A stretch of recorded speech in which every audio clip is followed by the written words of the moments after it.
It's me again. I have a Blu-ray DVD update for you here. Some of these titles were picked up a month, some of them even maybe a month and a half to 2 months ago. But I haven't really showed them, so here I am to show you today. There's more DVDs than Blu-rays, or maybe they're pretty close to being the same. But without further ado, let me get started here. First off, I have The French Connection with Gene Hackman. Know nothing about this film, nothing at all. All I know is it's a winner of 5 Academy Awards, and I didn't even know that until I read it right here. So with that said, this was actually a recommended buy from a lot of people that I know, which is actually kind of false. Justin, a buddy of mine, Eric Birge Formaly Procelle video, I'll put a link in the description. His brother said this is supposed to be a good movie. I don't know that he's seen it or not. He may or may not have seen it. I have no idea if he's ever seen it. But they say the Blu-ray is not the greatest, and whether there's a remaster or not, I don't know. But when it comes to movies, older movies, I tend to buy on DVD because they're so much cheaper. I don't see the point in spending $15 for a title when you can pick up for $4 like I did this one. So, and then this is a steelbook. I don't know. I don't really honestly know what this is called. Eric Birge Procelle videos, like I said a minute ago. He said that he named this. This is like the Real Heroes collection, I think is what he said on his video. Because I bought him a copy of Paul. I own Paul in this too, but as of right now, it's not with me. It's at my mother's house. She borrowed it. And then I have The Hawk. This is the one with Eric Bana, if I remember right. Is that his name? Ha, I got it right. See, I know a little bit of something. This is with Eric Bana. This is not Edward Norton. This is the early 2000 release. I don't remember the year. Not that it matters. But this is not the one in Marvel's Phase 1. This is the one that they tried to get off the ground. They kind of made it too big for its own good. Hulk jumps like 1,000,000 miles, and it's ridiculous. It's great. I love it, but it's ridiculous. You got to kind of suspend disbelief to watch this one. And then, of course, the steelbook of Serenity, which is the follow-up movie to the ever popular,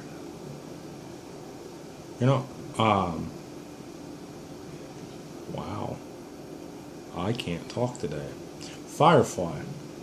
I love Firefly. It's an amazing series. But I didn't own Serenity, and I picked this up at all these steelbooks up at Walmart Black Friday for $4 a pop. They had Hellboy 2, not 1, but Hellboy 2. But the one I found actually had a really bad dent in the back of it. Horrible dent, awful dent. So I left it. Now I realize I probably should have picked it up whether it had a dent or not, and at least tried to exchange it at another Walmart. But, learn and live, right? Live and learn. And then I have The Goonies, Gremlins, and Gremlins 2, the new batch. This is one of those triple packs. The slip's actually in really good condition, and I've seen them online, but I have yet to see this in the wild with a slip, other than this copy. I gave my wife a ring one day or a text or something and said, hey, because we both work for Walmart. I said, could you pick this up after work? And she grabbed it, and she came home with one with a slip. See? Good girl. That's why I married her. She knows what she's doing. And up next is, and some of these I have shown you, so if you've seen these in other videos, I am sorry, but I figured,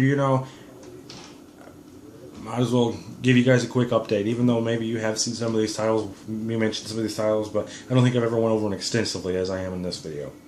This one is Martin Scorsese's Who's That Knocking at My Door? I actually had forgot. I've had this for probably 4 months. I completely forgot that I picked this up. I completely skipped my mind. But anyway, I believe this is his first film. Could be wrong. I know it's one of his first, and I'm really looking forward to watching this. But as of right now, not watched it. I tend to buy and not watch a lot of my movies. A lot of times, though, I've seen them already. So, but a lot of times I seen them, buy them because I want them in my collection, and then I never watch them for months, even years. It's sad, but true. But you know, it's an addiction. Next up, I bought the Lorax with slip. Beautiful. Beautiful picture quality. One heck of a movie. I didn't realize my first go-around when I watched this movie that it was Danny DeVito playing the Lorax. And as always, he done one heck of a job. He also played Phil in Hercules, and that's Sunny in Philadelphia. But Phil is my favorite Disney character. Not my favorite movie, my favorite Disney character from Hercules. Phil from Hercules is my favorite Disney character. I think he's hilarious. But anyway, Aladdin's my favorite movie, but he's my favorite character, if that makes any sense. Anyway, up next, I got The Land Before Time, 2 big dino-rific collections, or adventures. This actually was for my son, but it's kind of a guilty pleasure of mine. I love cartoons. Horrible, bad, I don't care. I love them all. I love animation. But we really picked this up. You know, we originally picked this up for him, but secretly I kind of wanted it too. Sometimes I use him to kind of as an excuse to persuade my wife to let me buy some movies sometimes when she thinks that I've tapped out what she considers my budget for the month. You know, her budget for my movies are about yay big. Mine, well, did put us in the poorhouse, but that's besides the point. Next up, we got Phone Booth. I picked this up for $4 at wow, I lost train of thought. What's that place called? Big Lots. $4 at Big Lots. Always liked it. Thought it was pretty good. Rewatched it as an adult because when I first, well, I guess I wasn't a kid, but I was a teenager when this came out. I loved it. Now it's just kind of, it's worth owning. It's worth watching, but maybe not more than once a year. It'd get really boring really quick. But pretty good movie if you haven't seen it. It's worth a rent. If you're not a Colin Farrell fan, I understand, but this isn't typical Colin Farrell in this movie, if you know what I mean. This is before he became a douchebag.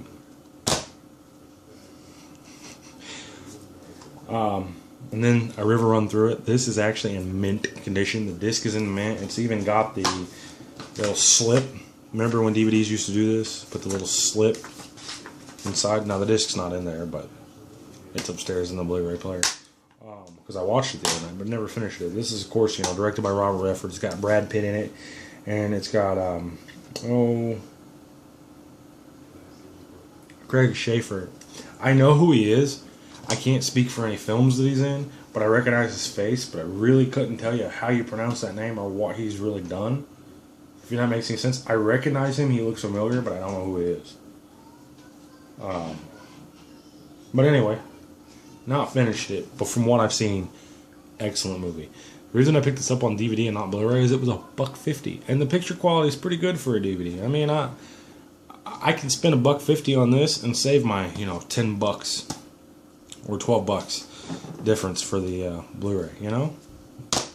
And then of course, a lot of people think the picture quality is worth it, and it is on certain titles. But to me, there's some things you can just skip on. And then we have the Squid in the Well. I really didn't know what this was. I heard of it. I think I heard of it vaguely back in the day.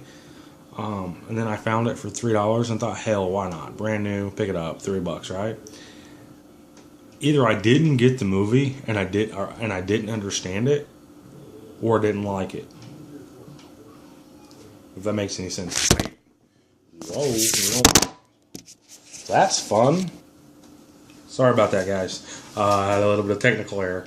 Anyway, either I don't know what this movie is, or either what I'm saying is either I did not understand this film, or I didn't like it.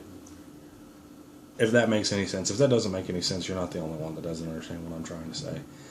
My wife didn't get it either. The next up is a movie that I'm kind of ashamed to admit. This one really I've had in my collection. My wife, when I met her 6 years ago, she had it in her collection. Then we moved in together, she married me, etc., etc., etc., and she brought this along. As with all relationships, when you get married, you bring all your junk along. And I thought for years this would just be a giant honking pile of shit. So I would not watch it. And I'm ashamed to admit it, but I absolutely loved this movie, and that is Urban Cowboy. And I can only imagine when Eric is watching this, he's going to crack up hard. Justin as well. And maybe even some of you YouTubers. But I loved this movie. Of course, it's got John Travolta, and I don't know what the chick's name is. But with that said, thanks for watching. I'll see you guys next time. And please subscribe.